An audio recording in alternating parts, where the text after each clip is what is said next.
This is Grassroots Radio Colorado on KLZ 560. Are Republicans really at war with women?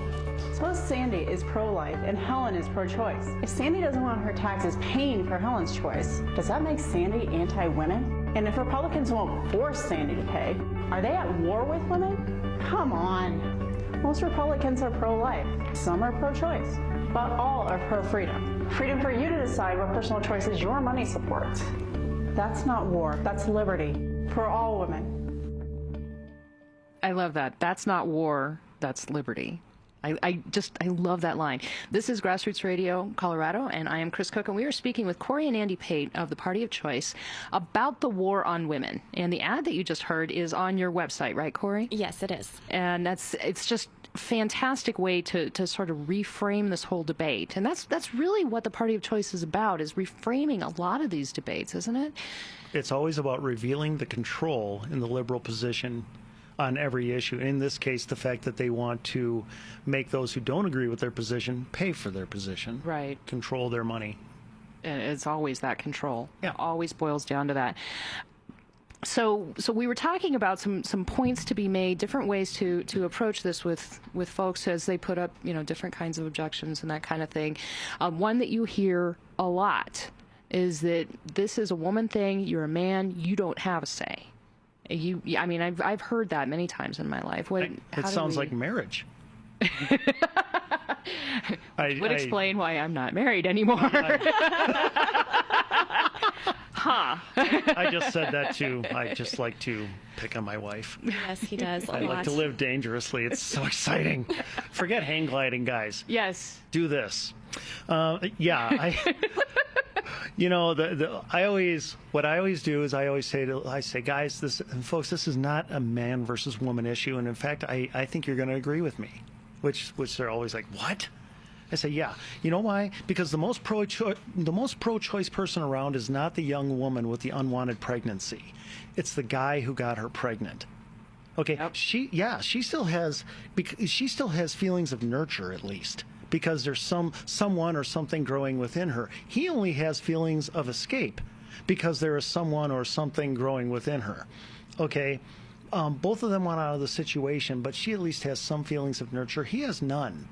And, I always laugh when I see these guys marching with women at these pro-choice rallies, not because they shouldn't be there. I just think that all the guys who are there should actually be sprinting. Should be sprinting? Yeah, it's not marching. I just think that'd be more indicative of their mental state.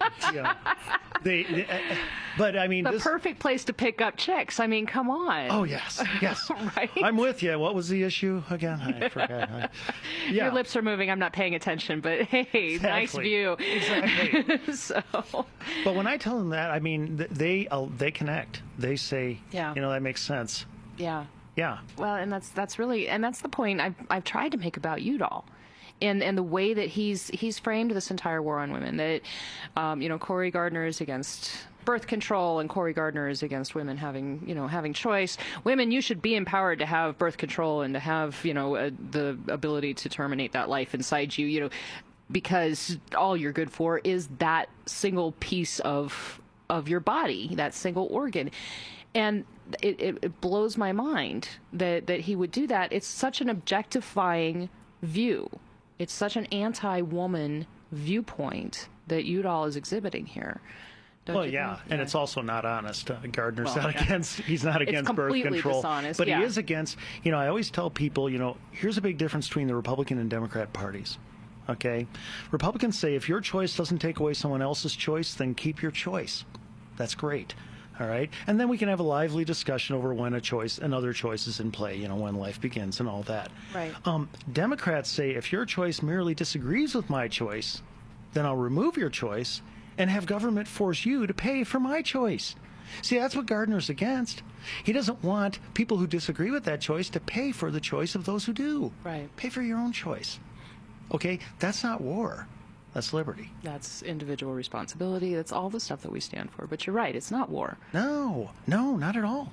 That's amazing. They what their top response is, though. What's that? And by the way, this is a lot of them. If it's a blogger doing it, they're like paid bloggers doing it. They'll always bring up war. Yeah, they'll say, "Oh yeah, well, well, I didn't want my taxes going to war in Iraq. Why can't your taxes help pay for my reproductive freedom?" See, they do. They're trained. They're actually trained to do this, by the way. Really? Child to the left, let me tell you. Yeah, and they will. Our answer is very simple. The war analogy doesn't hold. Since war is a collective decision, well, abortion is a personal decision. Right. Okay, and for instance, I dislike a lot of Obama's foreign policy decisions. In the Ukraine, in the pretty much the world on Earth. Okay. Yeah. As long as it's in this solar system, his foreign policy decisions it's have been really incorrect. bad. Pluto is out of control right now. But here's the thing. We all have to vote for one leader to lead us in those decisions. Those are collective decisions. Abortion is a personal decision. Okay, it's your personal choice. And that's totally different from a collective decision, so it doesn't apply. What you're wanting me to do is pay for your personal decisions. Right. And that's, like you said, that's not liberty. No. I mean, that's not liberty. Who's trying to control who? Right. Right. Okay, so what else? What other kinds of responses do you get, and how do you? I got to be honest. The biggest those. response I get with this line of reasoning is surprise. Okay. They're not used to hearing these points of view. They're not used to hearing somebody bond with them right away and say, I love the reason you're pro-choice. Yeah. You want government out of your life. I agree. I want to control my own life, not yours. They're not used to somebody saying, I love choice. I just don't want one person's choice to take away another person's choice. Most of what I hear is surprise. And I mentioned this to people, and I don't know whatever happened to this girl eventually, but I've convinced a lot of people to be pro-life. By Really? going, oh yes, I'm only touching on the war on women. Pro-life issue is much more deep. I mean, I convinced a Wiccan to be pro-life within about an hour. It's not hard. I guess what I want everybody to know is your points are outstanding. Your talking points are great. You got to take down their wall and surprise them and create interest first. Before they'll even listen. And then guess what? Treat them as intelligent human beings and respect them, and they will listen, or at least far more. Right. Yeah.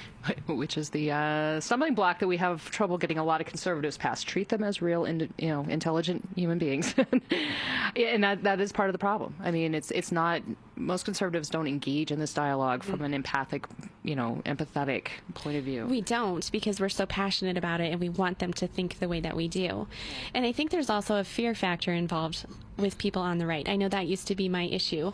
I didn't know what to say. I was worried I wouldn't say the right thing, and then I was worried I would hurt the cause.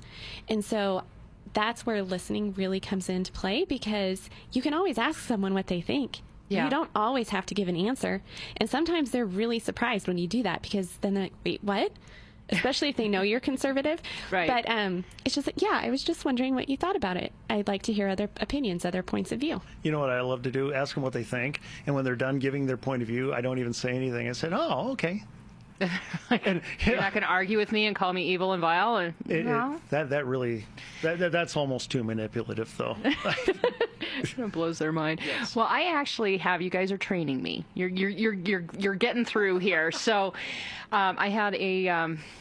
I guess troll isn't probably a really good word for what this woman does, but every once in a while she'll pop up on my Grassroots Radio Colorado page. Whatever I've posted, she's decided that she's going to try to poke at me and tell me how wrong I am and how horrible I am.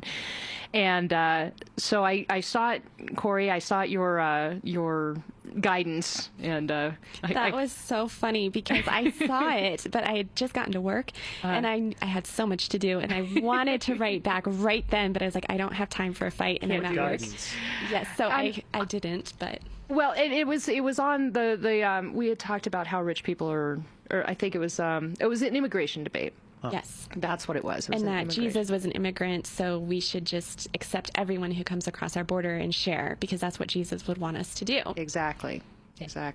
And so I tried to employ some of the stuff. I mean, you guys really are teaching me about how to be a little bit more empathetic, try to pull down their wall and get some level of agreement, or at least some buy-in that, yes, we're going to have a reasonable conversation before moving on. And so I tried.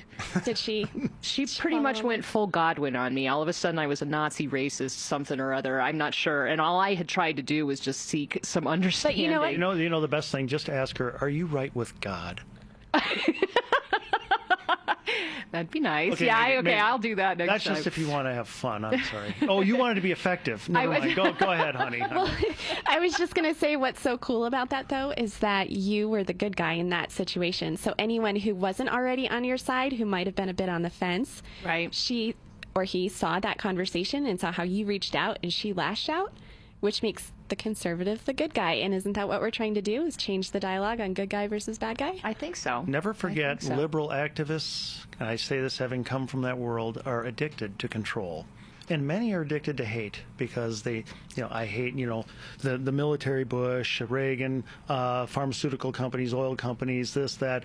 And what they do is try to get people to hate a group and then say, give us, the reins of power and we'll get that group for you. We'll bring the rich people, whatever. Right. Because they're so addicted to these things, they can be very nasty and annoying. And so always remember, there's an audience when you're interacting with these people. So if you look like the good guy, what do they look like? They look like the bad guy. There you go. Yep, and that's just a fairly, it's a fairly easy dynamic. So where can people find you on the web? Our web address is thepartyofchoice.com. And then we're all over social media. We're on Twitter, Facebook, Google+, and YouTube. Awesome stuff. Thank you so much for bringing this to us. We will have you guys back next week, and I guess we'll pick our topic later. It'll be a mystery until then. I like that. So, guys, thank you so much for joining me, Cory and Andy Pate of the Party of Choice. I will be back here tomorrow evening at 5 p.m. Until then, good night, Colorado.